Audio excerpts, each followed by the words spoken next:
Welcome, everybody, to today's episode of the Law of Self-Defense. I am, of course, Attorney Andrew Branca for the Law of Self-Defense. Thank you. Thank you so very, very much. Can't tell you how much I appreciate all of you being here and providing your support. You're what makes all of this possible. And today we're going to talk about a street performer of the human statue variety who gets pestered by a apparently intoxicated pedestrian on the street, and to the point where he finally decides he's not going to take it anymore and punches the apparently intoxicated pedestrian in the face. We're going to explore whether that use of force is lawful self-defense in this context, both in terms of general legal principles. And although I don't know where this occurred, it kind of looks like part of Fremont Street to me in Las Vegas, where they have many of these human statue street performers, amongst other things. If you've ever been to Fremont Street, kind of the grittier side of Las Vegas. So I'm going to pretend it happened in Las Vegas, even if it didn't, and we'll take a look at Nevada law, which is kind of interesting in this context because it's frankly kind of the relevant statutes on things like assault and battery and self-defense are rather outdated in terms of how they're structured. It's not how most states do it today, but it's because the Nevada statutes are quite old and largely haven't been updated in living memory. So with that out of the way, let's go ahead and jump into the formal launch of today's show. Here we go.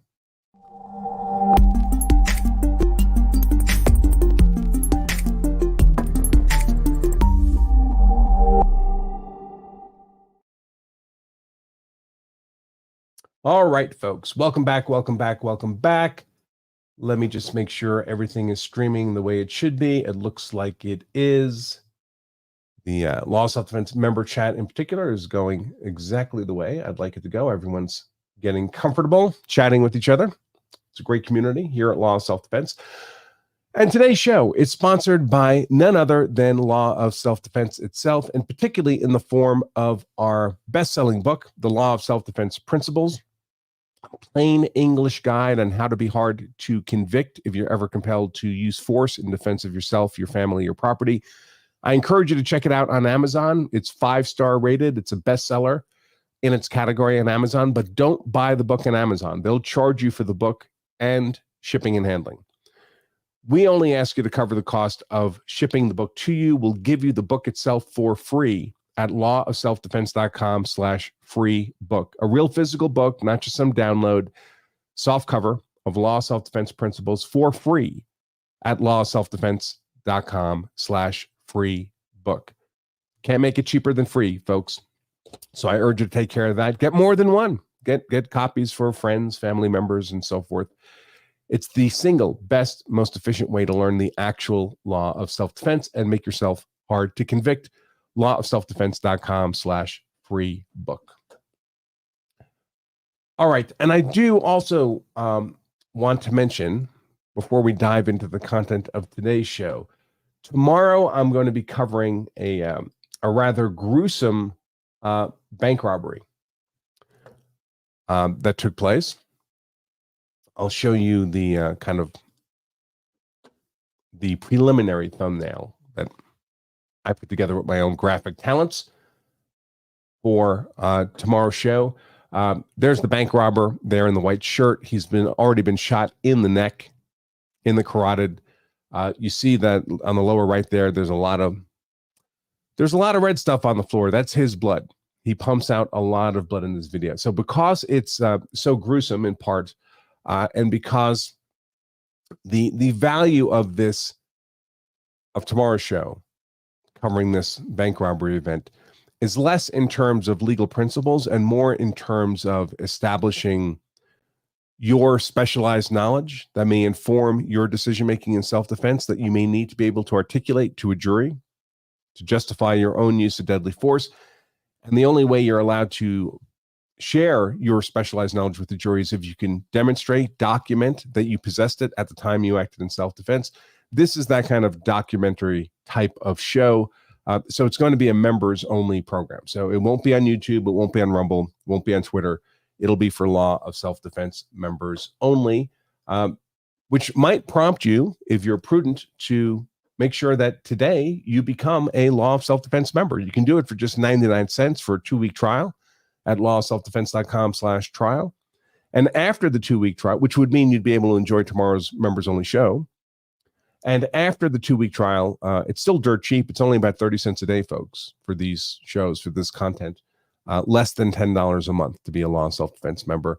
But at least try it for 2 weeks for 99 cents at lawofselfdefense.com/trial. All right. Yes. And if you're wondering, I'm still not quite 100% from this cold. Unbelievable. I'm substantially better each day, making progress. Managed to sleep the entire night last night without waking myself up with coughing. So that was a big improvement, but not quite there yet.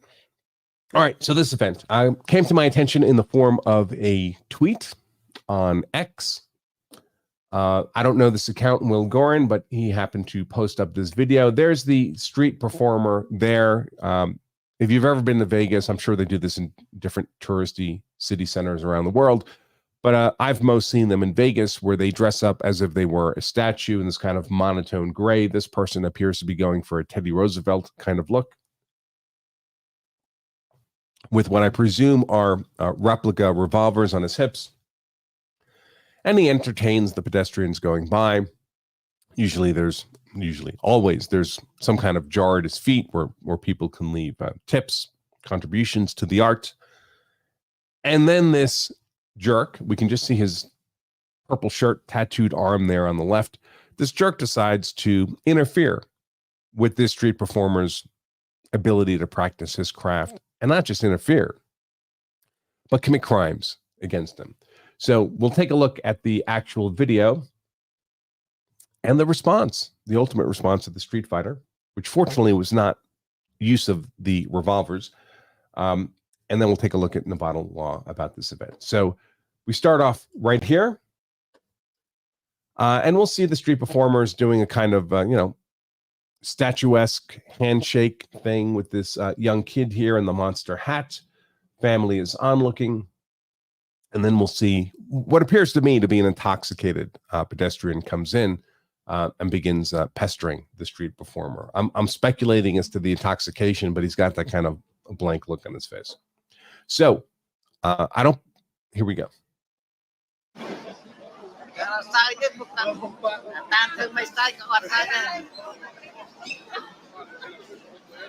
There's the troublemaker. Hey, leave him alone, man. Messing with his hat, touching his head, body. A particular gross step here. Licks his finger, puts it in the guy's ear. Rubs. Oh, there we go. And that's the end. So I presume the person punched simply stumbles away. It doesn't look like he falls to the ground dead, or I expect there would be more of a reaction from the crowd. They appear to be looking off down the street at him as he walks away, is what I'm speculating happened here. So we have this conduct of this pedestrian literally touching this street performer and coming close to touching him on a sustained basis. He's not quitting. He never quits until he's punched. And then we have the single punch thrown by the street performer, which apparently resolves the situation. So let's take a look at what was going on here from a legal perspective. In particular, let's take a look at, I'm going to imagine this happened in Las Vegas, Nevada, so we'll take a look at some Nevada law. But as a matter of general principle, before we look at particular statutes, because the Nevada statutes are kind of clunky in terms of how they're structured, so they can be a little difficult to follow. So let me lay out the general legal principles we're talking about here. First, the pedestrian is committing criminal acts here, at least two. The acts of assault and the acts of battery. Now, classically, what assault means is that you've put another person, your conduct, your intentional conduct, has put another person in reasonable fear of imminent harm or unwanted touching. The touching itself would qualify as the harm. There doesn't need to be some explicit injury. In fact, there doesn't need to be any contact for assault. Assault is in the victim's state of mind. You've created a state of mind of fear of imminent harm or touching. So, for example, if you rush up on someone so they can see you coming and you raise a fist like you're going to punch them and you stop at the last instant and don't actually touch them, there's zero contact made, but you've put them in reasonable fear that they were about to get punched, that would be an assault. And an assault that threatens only non-serious injury or does not involve any kind of weapon, particularly what would be clearly a deadly weapon, would be a simple assault. And a simple assault is a crime that's typically a misdemeanor. Under Arizona law, it would be punishable by usually 6 months, but potentially up to a year, but not more than a year in usually a local jail. So 6-month misdemeanor would be pretty typical for a conviction of assault under Nevada law. We also have the crime of battery. Now, battery is quite different than assault. Battery does require some contact with the victim. Unlike assault, it doesn't require that you put the victim in fear of the contact. It's just the contact itself. So if you rush up behind someone so they don't see you coming, they're never aware that you're approaching, and you shove them or punch them or whatever, you make some physical contact with them, their clothing, something they're carrying, you've committed the crime of battery, an unwanted, offensive touching of them. Doesn't require that they knew it was happening. Could be a total surprise to them, but it's the contact that's required for the battery. Now, often, of course, these kinds of events involve both putting someone in fear of imminent harm and the unwanted contact. So you rush up towards someone so that they do see you approaching with a raised fist, you've committed an assault. And then if you actually punch them, you've also committed a battery. And of course, this would be referred to as assault and battery. Assault and battery is the classic criminal phrase. But they can occur independent of each other. They're each independent crimes, and they could each be punished as independent crimes. So a battery that would not reasonably inflict serious injury, does not involve a weapon, would typically be a misdemeanor or a simple battery. And again, be punishable typically under Nevada law by 6 months in jail. Now, either assault or battery can be aggravated to a much more serious crime. And that's typically the case when either the assault or the battery involves a threat or infliction, reasonable foreseeability of serious bodily injury, so death or serious bodily injury, or involves the use of a deadly weapon. In either of those cases, the simple assault becomes an aggravated assault, and the simple battery becomes an aggravated battery. And aggravated assault, aggravated battery are felonies. So now you're looking at potentially years in prison instead of a few months in jail. So much more serious offenses. The truth is, aggravated assault and aggravated battery are often used these days in the modern era in place of what would properly be termed attempted murder, a failed murder. But we don't like murder statistics. Well, the police departments and the politicians don't like murder statistics to be high. So they artificially deflate them by degrading what should probably be attempted murder charges to assault and battery charges instead.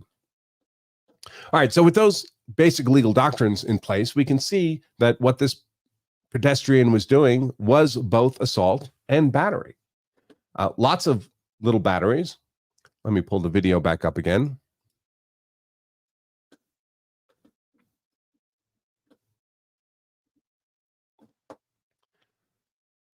So all this stuff, this touching, even the touching of the hat, folks, you don't have to be touching the person's skin, the ear, the body here.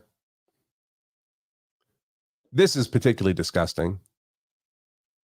That deserves a punch all of its own. That's just gross. And the hands to the face, all this stuff to the face and head, folks, even without a weapon in hand, that is as threatening as you can get without a weapon in hand, is to put your hands in someone's face around their head. That's our most vulnerable place on our body, right? Our eyes are there, everything. So it's incredibly threatening. You should never be surprised if you put your hands in someone else's face, even if it's a pointed finger, that you get their hands back in your face. So don't be doing that. If you're being threatened, keep your hands up, but they don't have to be in the other person's face. Maintain distance. It's very, very threatening posture here. So he's got it. Look, his hand is like almost on this guy's lips. It's so gross. And that's when the fist comes in. Bam. Pretty good shot. Yep. Rocked him. Of course, it's not that hard to punch drunk people usually because their reaction times are crap because of the alcohol. But he punches him here. So when he punches him, what's he doing? Is he himself committing an assault or battery? Or is he acting in lawful self-defense?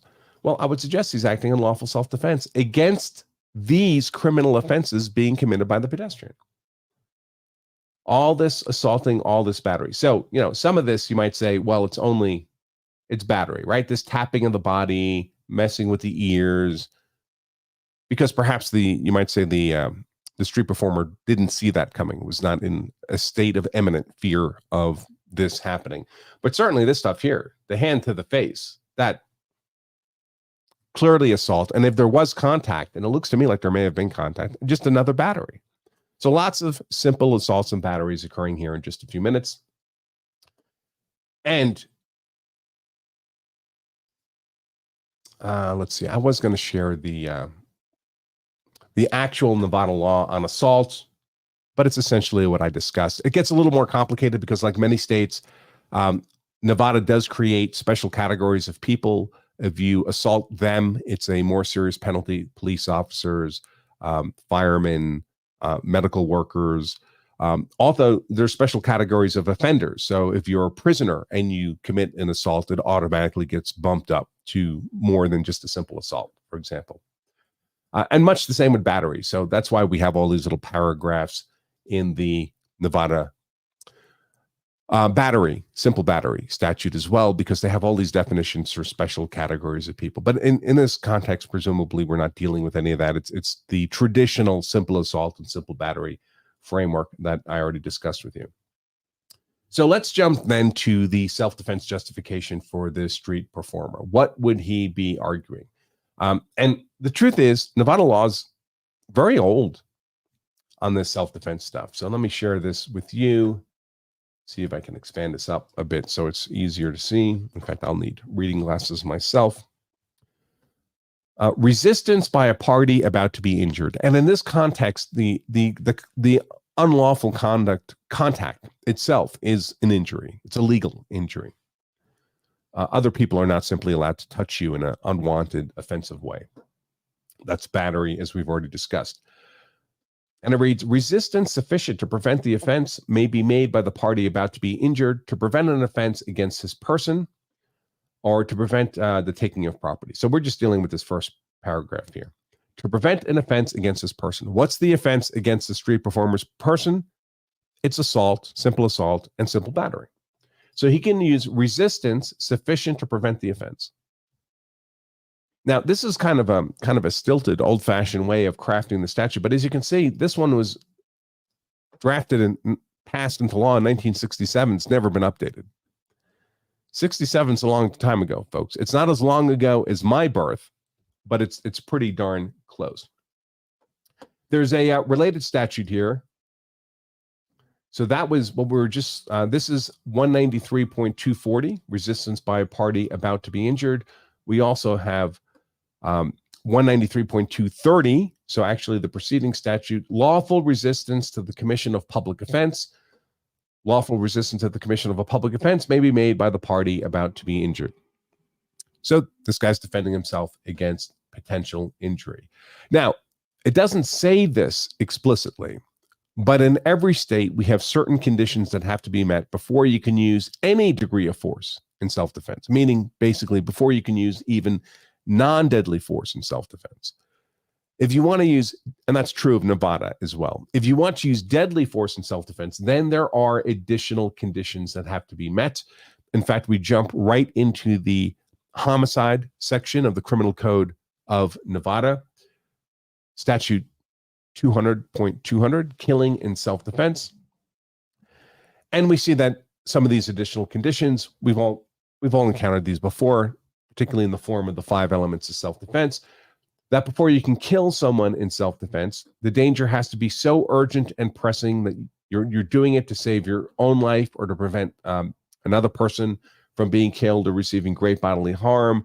The killing of the other was absolutely necessary, and that it was done in good faith. That's subjective reasonableness.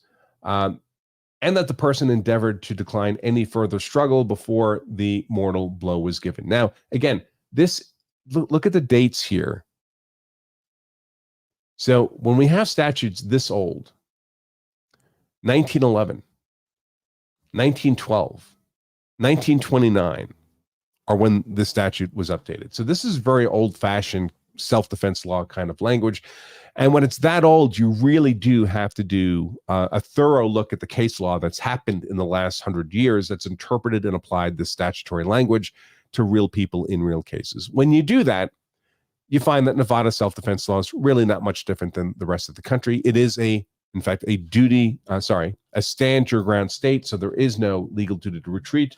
So instead of the 5 elements of self-defense, you don't have the element of avoidance in an otherwise lawful case of self-defense.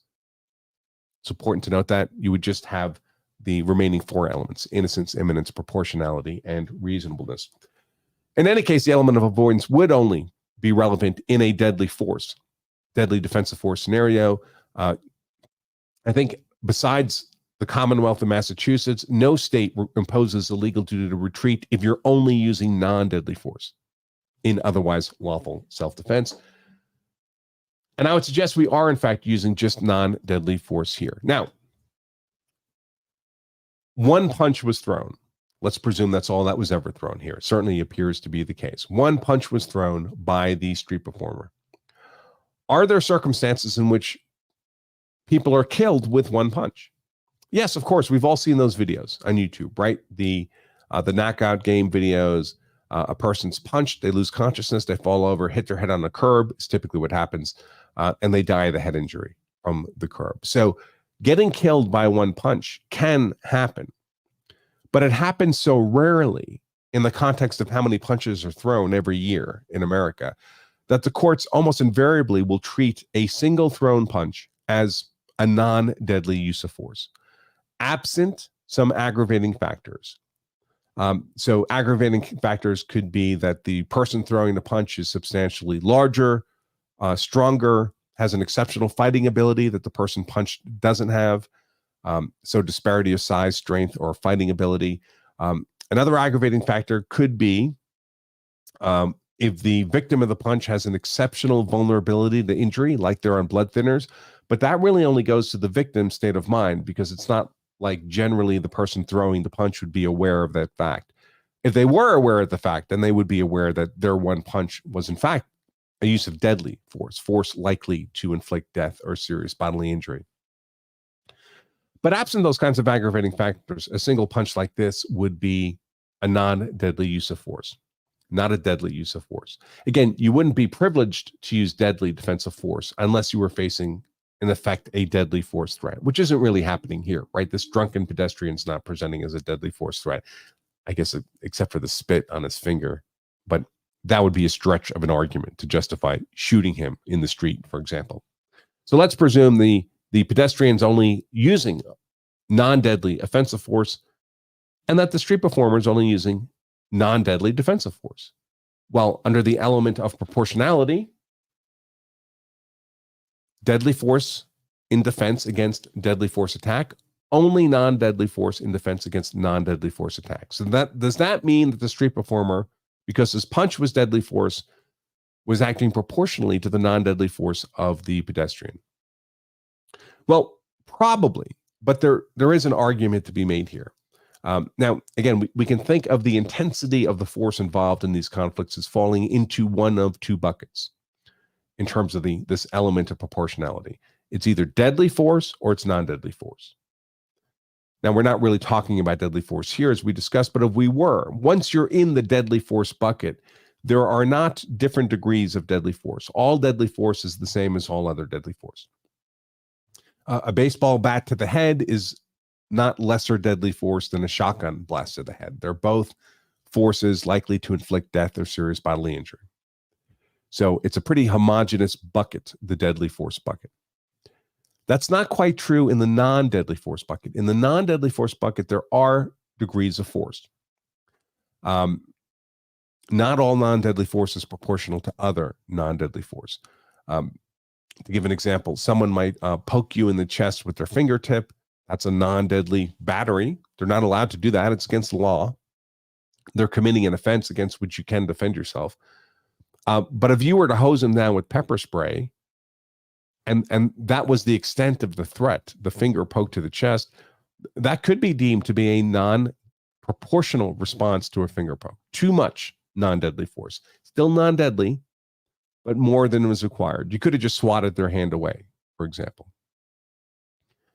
So there is a potential concern here that somebody might argue that the punch to the face was a disproportionate response to the pestering of the pedestrian. I would have no trouble arguing that this single punch to the face was perfectly proportional, especially to the aggregate, sustained assault and battery by this pedestrian. He didn't just touch this street performer once and then go on his way, and the street performer chased him down and punched him in the face. This was apparently never going to stop until the street performer defended himself against this ongoing series of assaults and batteries.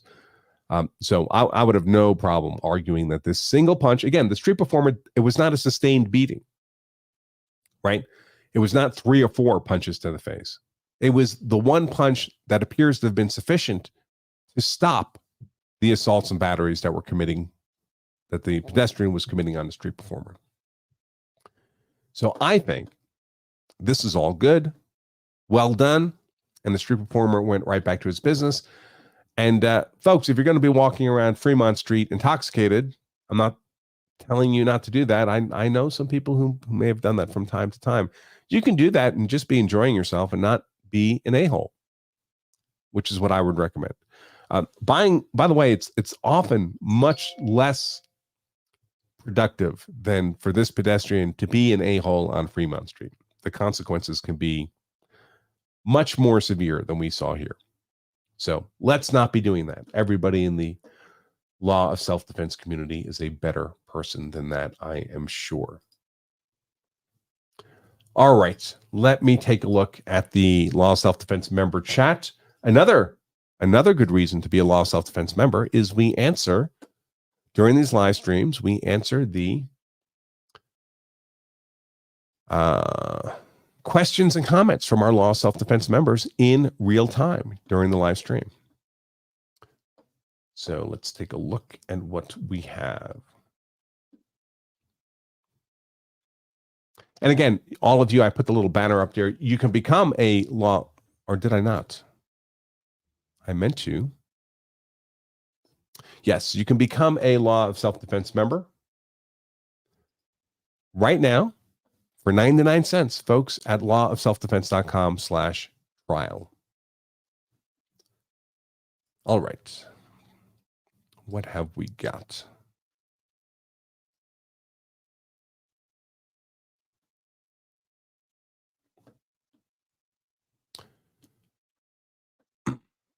Chuck asks about an unrelated case. Alan Coley. Alan Coley was a gentleman in a DoorDash delivery kind of guy. I don't know if he worked for that particular company, but it's a food delivery guy. Picked up a meal in a food court, in a mall food court. Was approached by a rather large and aggressive prankster, and ended up shooting the prankster, who survived. But now Alan Coley has been criminally charged. He's going to trial. And one of the criticisms of Alan Coley by prosecutors was that he almost immediately called USCCA, one of the popular self-defense insurance companies out there. And the prosecutors sharing this information in an effort to make Coley look bad, look like the shooting was premeditated, that he felt he could just get away with murder because he had whatever, this coverage. It's the kind of thing prosecutors tend to do. And of course, it suggests that Alan Coley was a USCCA member. I don't know that for a fact, but I presume that's the only reason the prosecutor would be making these statements. At the same time, it's been reported that Alan Coley has a public defender. Well, if his legal costs were being paid by USCCA, why would he have a public defender? Unless his legal costs are not being paid by USCCA. But isn't that what USCCA is supposed to do for its members, is cover their legal costs if they're involved in a use of force event? They say in all their advertisement, we've got your back. Of course, we know from prior history that there have been occasions in the past where USCCA has simply dumped members it didn't want to cover who were involved in a use of force event. The most famous example is Kayla Giles, who shot and killed her husband during a estranged husband during a child custody swap. She was a USCCA very high level member. I forget what they call it, platinum or elite or ultimate or something like that. And they paid her first $50,000 in legal expenses, and then they cut her off.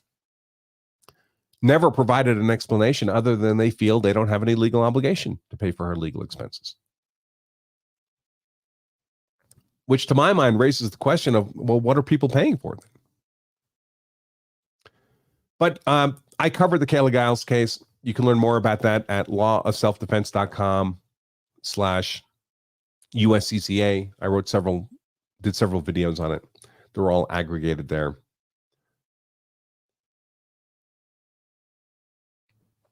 So I don't know for a fact what's going on with Alan Coley and USCCA, but it wouldn't surprise me if we were seeing the Kayla Giles scenario all over again. Which to my mind begs the question, what's everyone doing? Why are you sending money to people who just dump you when they're supposed to meet their half of the obligation? If that's what's happening here. I don't get it.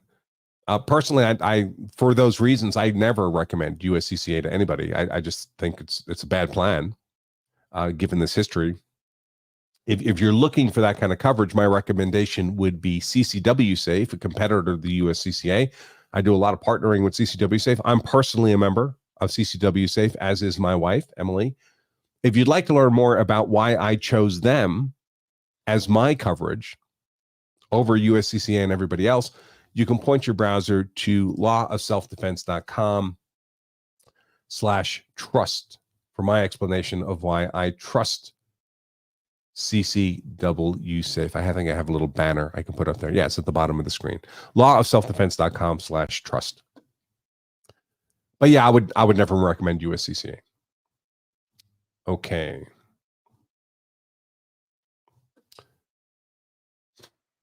Law Self-Defense member Rick says he's moving from Maryland to Texas. That's a pretty good move.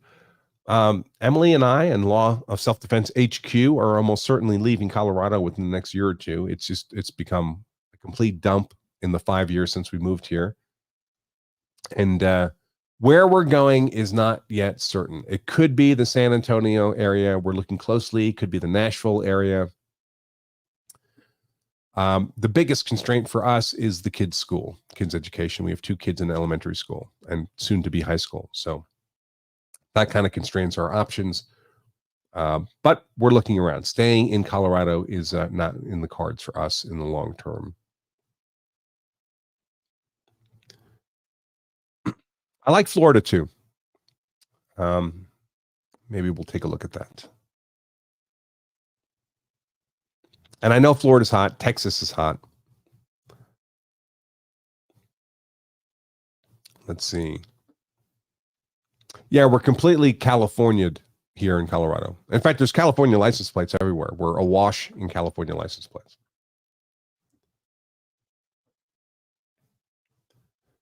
Let's see.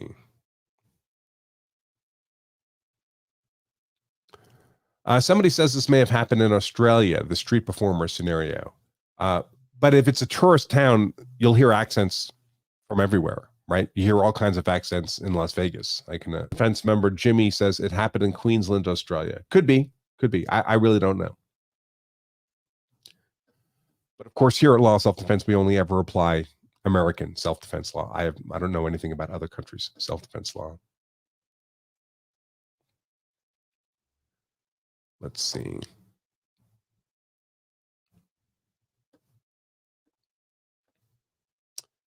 Someone's asking, we did twice a year, we do a full day Law of Self-Defense advanced class.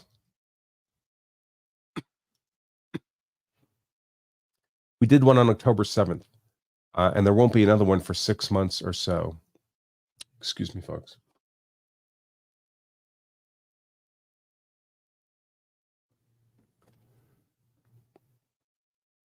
Can you get the recording to the class? And I just went to the URL for the class. There's no real way to get the recording to the class by itself. You may be able to register for the class even though it's done. And there are options there to get the recording as well.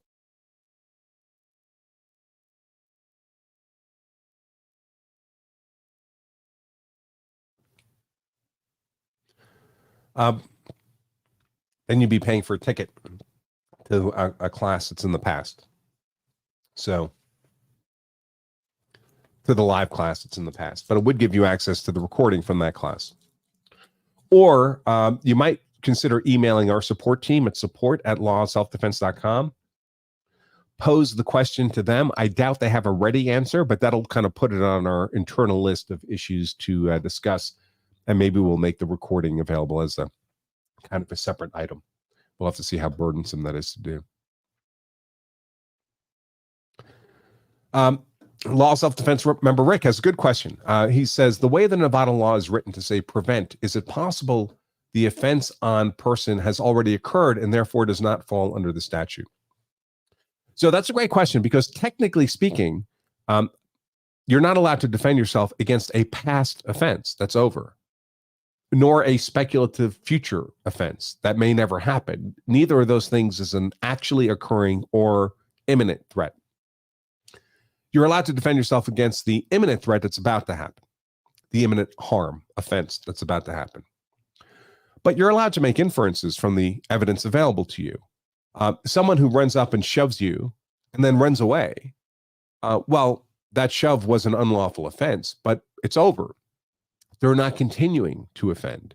So there would be no imminent offense against which you would be defending yourself if you used force against that person. In this case, we have such an unending series of assaults and batteries with no apparent end in sight that it would be reasonable for the street performer to infer that more was coming.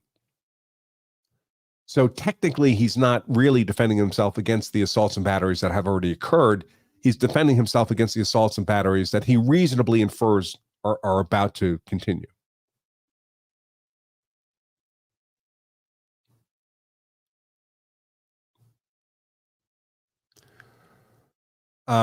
So member Lawful to Shoot asks, well, when the street performer punches the harasser and he falls and hits his head and dies, what is Nevada's law in that regard?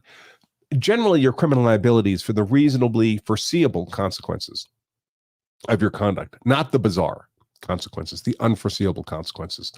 It's not reasonably foreseeable that a punch thrown in self-defense, not intended to kill, that bizarrely results in death, would create the same criminal liability as if you'd knowingly been using deadly force against someone. So that would be the legal defense argument. It's not automatically a murder just because the person dies. Someone's, committing assault and battery on you, you shove them to get away from you, and they happen to step in front of a car. If that was unforeseeable by you under the circumstances, you didn't kill them by simply shoving them in front of a car. That's not what happened there.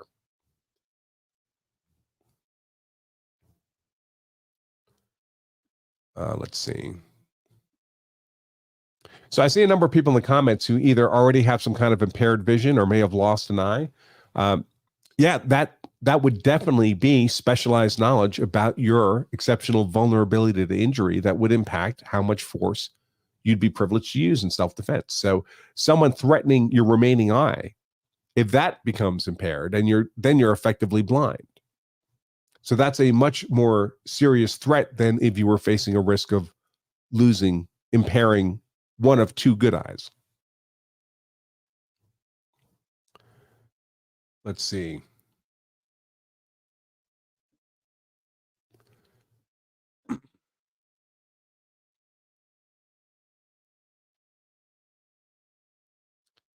Clay says, I would argue the first touch was battery, all the rest were assault. A lot of the touches were the performer would not have seen them coming. They were the harasser was behind them. Remember, assault is when you're in fear of an imminent touch, so you need to see it coming. I would argue that most of these were batteries, and only the ones that the performer might have seen coming would have been assaults. Clay says, "Don't do San Antonio. Trust me." Yeah, I mean, I like Texas when I go there, but I tend not to go there in the heat of the summer. So, Rick says, "I told Mas, that would be Mas Ayub, who wrote the foreword to this wonderful book, Law of Self-Defense Principles." Thank you, Mas. Mas is, of course, one of the giants in the self-defense community. And I knew Mas very well when he lived in New Hampshire. I was living in Massachusetts. We saw each other all the time at matches. Shot at the Pioneer Sportsman's Club up in, what was that town? Something like Londonderry, New Hampshire. Yeah, we both taught at the same club. That was actually Mas's home club where he taught many of his, in those days, Lethal Force Institute courses. That was kind of his home base. But Mas has now for many years lived in Florida, out of the frigid cold of New Hampshire, and good for Mas.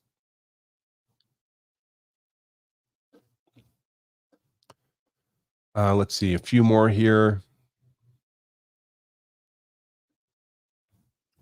Oh, I see. Jeffrey asks if the Colorado Public Defender's Office isn't kicking me out. No. Yeah, I'll continue to be talking about the Colorado Public Defender's Office. I'm not done with them yet, but work is more important than just pure entertainment. But we will be circling back to the Colorado Public Defender's Office. James writes, Brentwood, Franklin, Spring Hill, Columbia. Are those all around Nashville? Are those Nashville towns? We are looking hard at Nashville. I am getting the impression that wherever I go, I'm going to have to move in another 5 years. So, which is fine.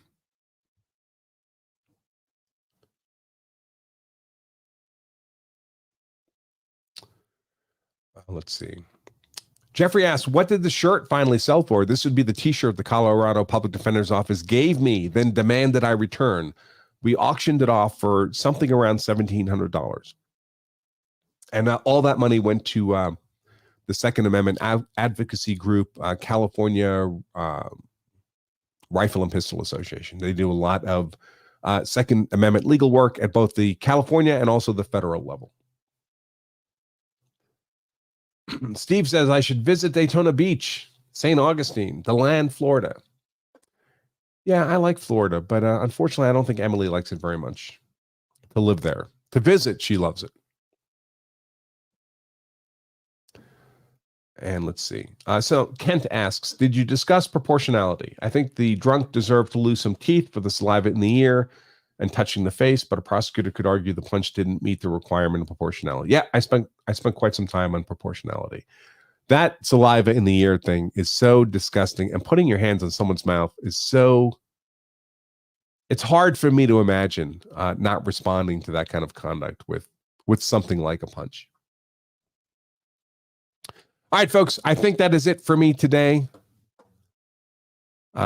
Tomorrow's show, to remind all of you, tomorrow's show will be a members-only show. I'm going to be looking at this very, very bloody bank robbery scenario.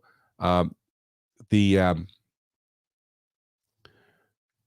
it's only going to be for members. So you need to be a Law of Self-Defense member. If you're not yet a Law of Self-Defense member, again, you can try it out for 2 weeks for 99 cents at lawofselfdefense.com/trial for that 2-week trial membership. And then you'll be able to join us for this. I keep hitting the wrong button. For this very bloody, lots of blood, much more than is even in this image. Very bloody bank robbery scenario at lawofselfdefense.com/trial. All right, folks, with all that out of the way, I just remind all of you that if you carry a gun, so you're hard to kill. If you carry a knife, so you're hard to kill. If you carry pepper spray, so you're hard to kill. If you study BJJ, so you're hard to kill. I do all those things so that I'm hard to kill, so my family is hard to kill. Well, if you do those things, so you and your family are hard to kill, you also owe it to yourself and your family to make sure you know the law so you're hard to convict as well. Until next time, I remain Attorney Andrew Branca for Law Self-Defense. Stay safe.